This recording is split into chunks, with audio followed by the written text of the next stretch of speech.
Bonjour amis Scorpions, bienvenue sur votre tirage donc pour la pleine lune du 7 mars. Donc cette pleine lune est assez importante parce que, comme vous le savez, Uranus, enfin pour ceux qui s'intéressent à l'astrologie, vous le savez, Uranus entre dans le signe du Verseau.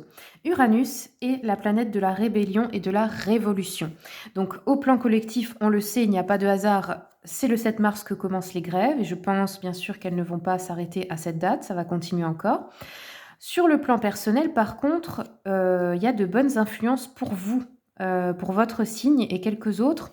C'est une énergie de choses qui se débloquent. Un peu comme si on retirait le bouchon de la baignoire et d'un coup tout peut partir, mais ça part à grande vitesse. Et là, c'est ça, c'est comme si c'était bouché depuis longtemps pour vous. Et d'un seul coup, tout se débloque et les choses, les événements peuvent s'entraîner très rapidement. C'est-à-dire que vous pouviez avoir l'impression ces dernières années que ça n'avançait pas, peut-être pendant 1 an, 2 ans, plus longtemps et là, d'un seul coup, ça pourrait être en 1 mois, 2 mois, 3 mois, une avancée fulgurante dans vos projets. Alors, on va regarder avec la lunologie, quels sont les messages pour les scorpions, s'il vous plaît?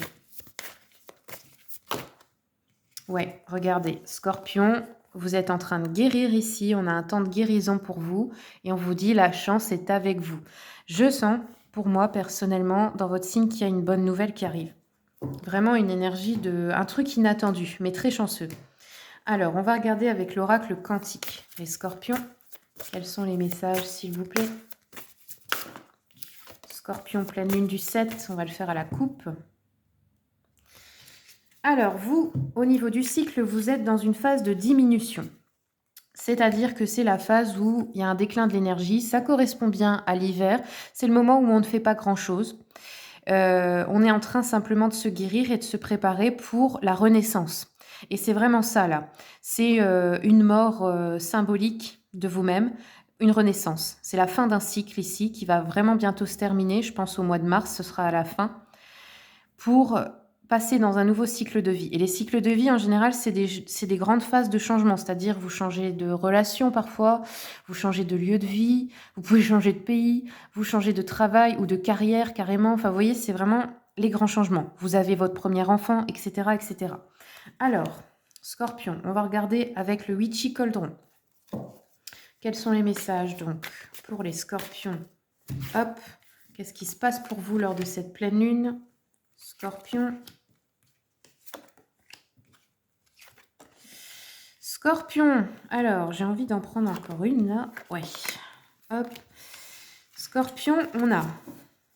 Qu'est-ce qu'on a? L'amitié ici. Vous pourriez revoir des amis, avoir des retrouvailles, des fêtes, des célébrations heureuses avec des amis. Peut-être que vous n'avez pas vu depuis longtemps.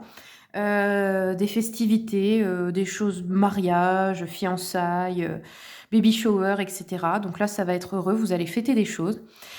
Le 9 d'épée renversé nous parle de voir la lumière au bout du tunnel, hein, c'est bien ça, la fin du cycle approche, comme on vous a dit. De se débarrasser du stress et de la négativité, donc pour vous c'est bien, cette pleine lune va nettoyer. Ensuite, on a une reine de bâton ici qui nous parle d'une personne qui pourrait... comment dire, une personne assez prude et moralisatrice ici, qui essaierait d'imposer ses valeurs. Donc, bon, ça pourrait représenter une amie, une sœur, une maman, je ne sais pas. Ce serait plutôt une énergie féminine. Quelqu'un qui pourrait vous juger, peut-être, éventuellement. Quelqu'un qui n'aime pas trop la séduction, hein, ou qui vous reprocherait votre propre énergie de séduction, peut-être, hein, parce que vous êtes magnétique, c'est en vous, c'est votre nature. Ici, on a le 7 de bâton qui nous parle de défendre votre position. Donc, c'est-à-dire ne pas se laisser faire, se battre pour ses convictions. Ça pourrait être que vous allez faire la révolution vous aussi. Passer votre message, ce que vous voulez apporter au monde, qui est important pour vous. Vous êtes déterminé ici. On a une notion aussi de défier l'autorité, hein, donc ça peut être au niveau personnel ou collectif.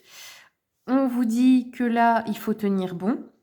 Vous êtes sur le plan, en alchimie, on appelle ça la voie royale. Vous purgez, vous transmutez vos ombres en lumière. Bon, il y a vraiment une énergie de s'affirmer ici, hein, d'être très territorial, de s'affirmer, etc. Donc c'est bien, vous posez vos limites. Et justement, 8 d'épée nous parle de limites. On vous dit ici, vous vous êtes peut-être senti piégé, bridé, victime dans une situation, vous aviez peut-être peur et tout ça et là, on voit que c'est 2 énergies opposées donc c'est vraiment que vous allez envoyer valser des personnes ici et dire, ouais, voilà, dire: «Non, ça suffit maintenant», dire ce que vous pensez, hem, ne plus vous laisser, marcher dessus en gros, voilà. Parce qu'avant, vous vous sentiez impuissant et ça s'en va, je pense, avec cette pleine lune. C'est terminé, c'est bon. Il y a plus de il y a plus de limite, enfin, il y a plus de comment? De cette énergie de punition là, de drama queen, drama king aussi dans votre vie. Tous ces gens qui, comment dire? Qui voulaient vous dominer en fait un peu, hein, qui voulaient vous faire taire et cetera. Là, on sent que, vous allez mettre un gros stop. Alors, je vais prendre l'oracle des miroirs pour terminer. On a les examens, donc vous pourriez reprendre des études, les scorpions, ou vous documenter sur quelque chose, apprendre quelque chose de nouveau. Ok, la jalousie autour de vous, donc c'est là que vous allez poser des limites, des personnes qui sont jalouses. On a des amitiés par contre très très bonnes par rapport à vous, qui peuvent vous faire évoluer également dans le sens positif. On aura une discussion après s'être renfermé sur soi-même, bah, on l'a vu, hein, avec des personnes qui sont dans une énergie de jalousie par rapport à vous, par rapport à votre couple, enfin peu importe. Et là, vous allez vraiment dire, ouais, poser des limites très claires. Et vous pourriez même dire à ces personnes que maintenant elles sortent de votre vie, quoi, parce que vous en avez ras-le-bol. Eh bien voilà, mes scorpions, c'est tout ce que j'ai pour vous. J'espère que ça vous a plu. Si c'est le cas, bah, merci beaucoup de vous abonner pour soutenir la chaîne. Et puis, bah, je vous souhaite tout le meilleur.